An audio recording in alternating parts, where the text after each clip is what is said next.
Unplanned sequels. Be it movies, TV shows, comics, or books, they're usually a recipe for disaster. When artists and writers know their exact time frame, they contain it to that time frame in the most concise and satisfying way possible. But when the producers suddenly tell them, hey, we got renewed for a sequel, or hey, we got renewed for a season 2, they now find themselves in an awkward position. In my experience watching unplanned sequels, they tend to have flaws that only make the original look so much better. Flaws such as repeat character arcs, continuity errors, poor pacing, and of course, the titular unplanned character revivals. Somehow Palpatine returned. And honestly, somehow Palpatine returning is the greatest modern example of why unplanned sequels tend to not work. Sometimes that's all the writers and creative directors have to offer when it comes to a villain returning or a protagonist regressing after a time jump, etc., is somehow. But in very, very,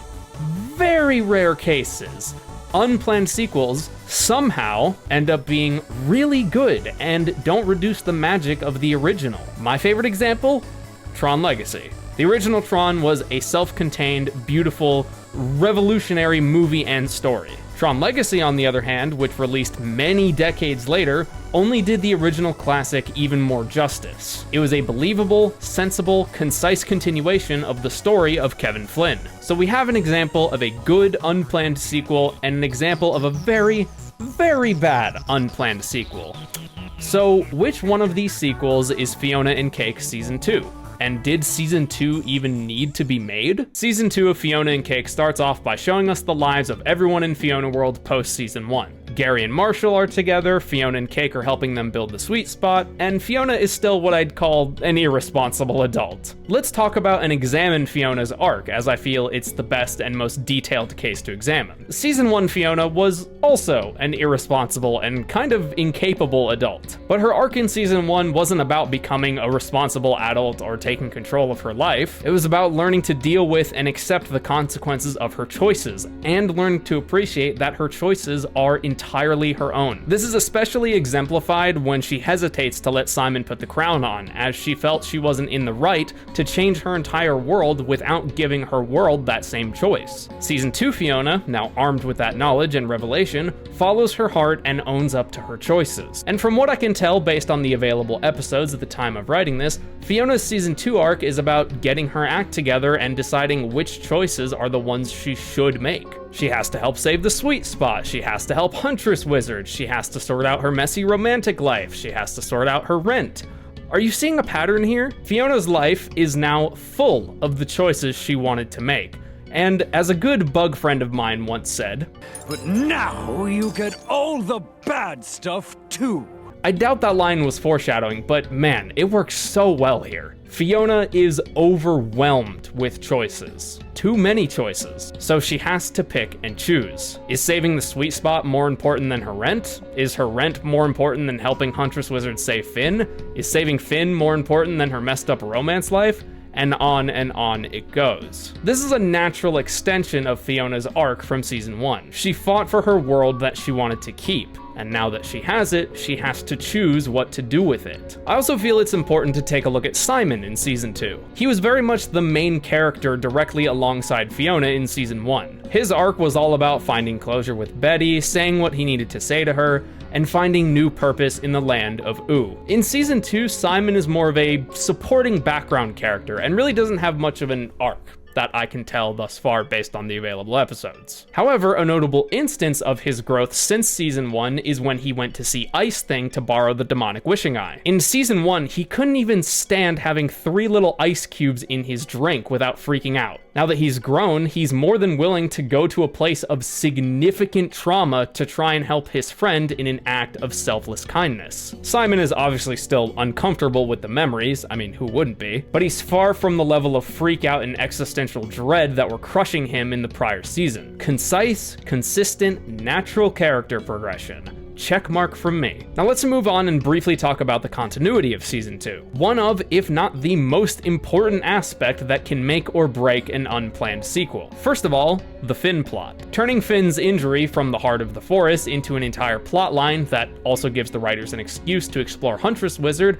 was quite frankly brilliant. Huntress Wizard was always a very enigmatic character that we knew little about, and personally, I'm very happy we get to learn more about her. And in regards to the continuity, Huntress Wizard did warn Finn to never go to the heart of the forest, and guess what happened? So that all lines up. I also recall reading this Reddit post about how Wyatt, if you don't remember Wyatt, he was kind of this he's honestly, I'm gonna be frank, he was a piece of shit. I recall reading this Reddit post about how Wyatt being in Prismo's wish room breaks the continuity, as we saw him in the first Dead World during Distant Lands. But it's very clear and obvious that that episode of Distant Lands, which is called Together Again, takes place after Fiona and Cake, as Finn was very old when he died. Not to mention, Wyatt said he did terrible things to reach Prismo, so that's probably an explanation as to why Wyatt ended up in the first Dead World. So that's not a continuity error, but a continuity explanation. There's also another thing to note about the continuity in FNC Season 2 that almost slipped my mind while I was writing this. Remember when that Lich Hand fell into the pool in Farm World and then every universe suddenly had a Lich Hand in it? You're probably wondering where exactly Fiona World's Lich Hand is. Simply put,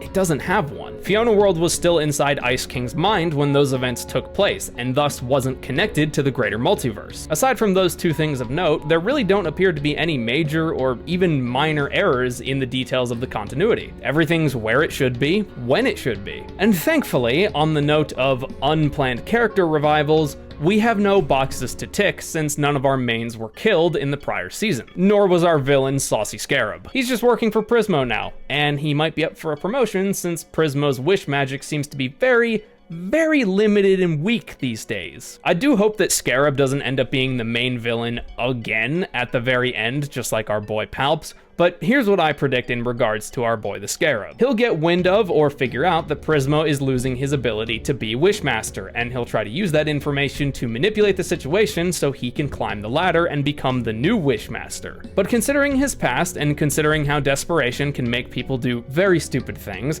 I see it backfiring on him rather quickly. I reckon if there is a Scarab tries to steal Prismo's position arc, it will be a self-contained episode and not really affect Fiona World. If it does end up being an episode, I bet it will be quite the ride to see some more cosmic level shenanigans. Now let us direct our attention to the pacing. I actually think the pacing in Season 2 of FNC is, in fact, a little slower than in Season 1. I mean, hell, it takes Huntress Wizard, what, 2 episodes to fully grow into Fiona World? And some things in Fiona's ongoing plots are taking extra time to reach a conclusion or get close to a conclusion as well. And I believe this slower pace is the way it is for a very specific reason. We're not jumping around from universe to universe anymore. We're in Fiona World and ooh. And that's it. And I guess the time room on occasion. The ooh end of the plot is moving a little slower than the Fiona World plot because we already know so much about the land of Ooh. But Fiona World, on the other hand, we got to spend some time there in Season 1, and for the time they had to work with, they did a genuinely great job at making it feel very alive and detailed. But now, the writers and creative directors have a whole second season at their disposal. What better use of that season than taking a small step back from the breakneck action to flesh out the lives and locations of Fiona World? While the pacing is slower, it serves a distinct purpose. It's letting us spend time in Fiona World with our characters.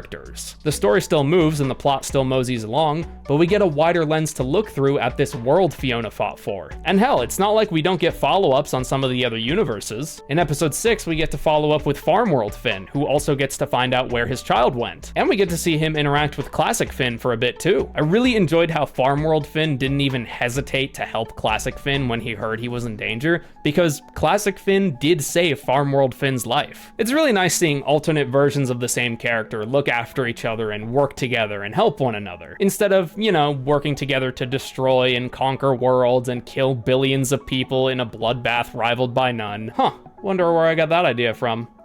Yeah. If you've been paying attention, and I know Adventure Time fans are very good at paying attention, you've probably noticed something throughout this video, something consistent. concise and warranted. Concise, consistent, natural character progression. Check mark from me. I'm very happy we get to learn more about her. They did a genuinely great job at making it feel very alive and detailed. During and toward the end of each segment, I've been talking about how much I've enjoyed watching all of these aspects of our characters and worlds come together, as well as doing some slight theorizing on future episodes, since again, at the time of writing, the season isn't finished. And that's because it's time to answer the question this video poses. Did Fiona and Cake need a second season? No. By no means or metrics did it require the making of a second season to round out the story. But guess what?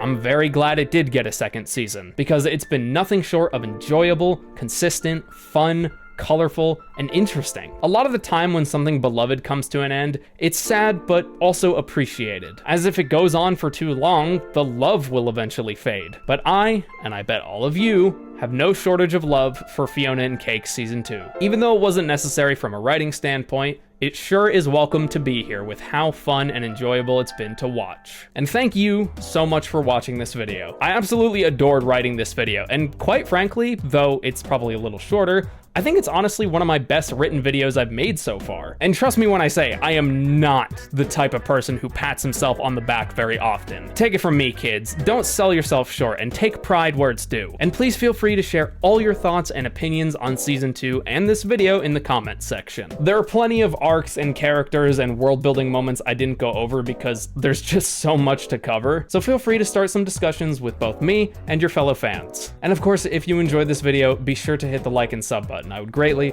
appreciate it. By the time this video is released, it'll be the 14th of December, and we are rapidly approaching the end of the year. There's only 2 more videos left to come out on my channel this year, aside from the best of 2025 video. So if you want to stick around for those, and you really like the way we do things around here, and you want to show me a little bit of extra support, definitely consider becoming a channel member. Not only do you get access to a whole bunch of exclusive rewards, but you also directly support me in the process and help keep this channel running. But that is going to do for now. Thank you all so much for watching, and yeah. Have a good day, everyone.